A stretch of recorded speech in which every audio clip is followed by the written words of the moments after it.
Hello বন্ধুরা, চলে এলাম তোমাদের সাথে। আজকে দেখো বুধন এসছে অনেক দিন পর, আমার বাগানের সব পরিপাটি করে দিচ্ছে। তোমরা আগের অবস্থাও দেখেছিলে বাগানের, আর এখন বাগানের অবস্থাটা দেখো।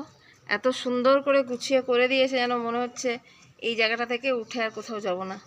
তো এই যে এখন মাটি একটা নতুন রিপোর্টিং চলছে। তো আমি তোমাদের দেখিয়েছিলাম যে প্রসেসড মাটি কিনেছিলাম, সেটা দিয়ে সবেদা গাছটা আবার নতুন করে রিপোর্টিং করে দিচ্ছে। তো তোমাদের যদি কারোর ওকে দরকার পড়ে আমার সাথে অবশ্যই যোগাযোগ করো। ও আমাদের ঘরের ছেলে, খুব সুন্দর পরিষ্কার পরিচ্ছন্ন কাজ।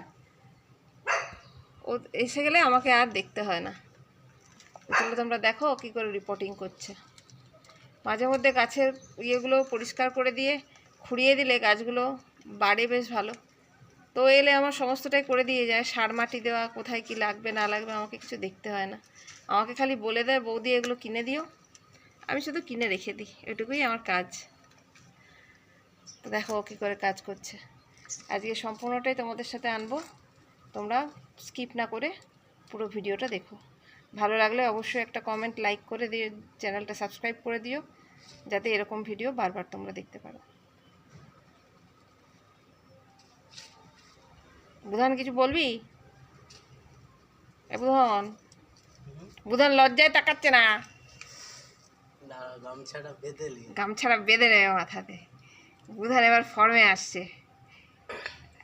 এই তো তবে এই মনে হচ্ছে মালি বাগানে কাজ করছে, বড় মালি আমাদের। আমি দর্শকদেরকে একটা কথাই বলতে চাই যে গাছ করো, কিন্তু চর্চাটা বন্ধ করে চলবে না। গাছের পরিপাটি না করলে সেই গাছ কখনো গ্রোথ হয় না, আর কখনো সেই গাছ পাতা ছড়াবে না। আর একবার করে কাটিং করতে হবে, কাটার দিয়ে কাটিং না করলে গাছ কখনো গ্রোথ হয় না।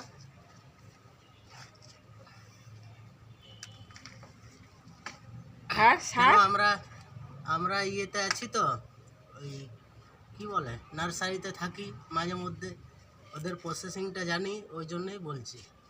আর সার সার সার সার কিরকম কি দেবে সেটা করতে হবে না। সার বলতে এমনি গোবর সার দিলে, এমনি কিছু দিলে, ঘরে কোনো পচানো পেঁয়াজের জল দিলে, এই সব। আমরা সার ব্যবহার করি না বেশি ফুলের জন্য। তাহলে তোমরা শুনতেই পেলে। আর ওর হাতের কাজও দেখলে, এই প্রত্যেকটা গাছ ওর হাতে লাগানো, প্রত্যেকটা গাছ ওর হাতে যত্ন করা। যেখান থেকে ফুল আমি পাই, আমার ঠাকুর ফুল পায়। তো চলো এখন কাজ করতেই থাকুক, পরবর্তী নেক্সট আবার আসবো।